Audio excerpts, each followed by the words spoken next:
สบายดีนี่มันทีมงานแสงดีเนาะได้มาเฮ็ดเวียกอยู่บ้านอันถาดล่วงเนาะอันนี้จะเป็นโนริเวศตกแต่งภายนอกและภายในจังนั้นหน่อยแล้วล่ะร่างกายเนาะมันนี่มันเข้างานซี่ทางนอกเนาะก็ถ้าสนใจติดต่อหาได้กับทีมงานแสงดีครับโนริเวศเงินเก่าและเงินใหม่ของเงินแพ็คเงินเที่ยวเงินน้อยเงินใหม่ครับมัดตัวเดินงานมาใหม่เพดานซี่ไฟฟ้าครับครบวงจรเลยได้มอยแล้วงานตกแต่งภายนอกภายใน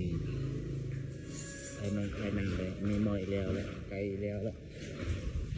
ก็ได้อยู่ร่องบางสนใจติดต่อห้าใดเด้อเฮ็ดไปวางไปท่านใจ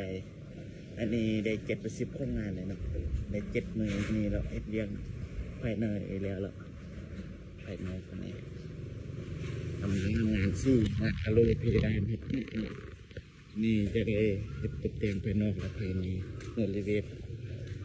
ทุกงานแกเนาะเฮ็ดทุกงานได้อยู่เรื่องบางถ้าสนใจติดต่อห้าได้3-4ทำงานรวดเลย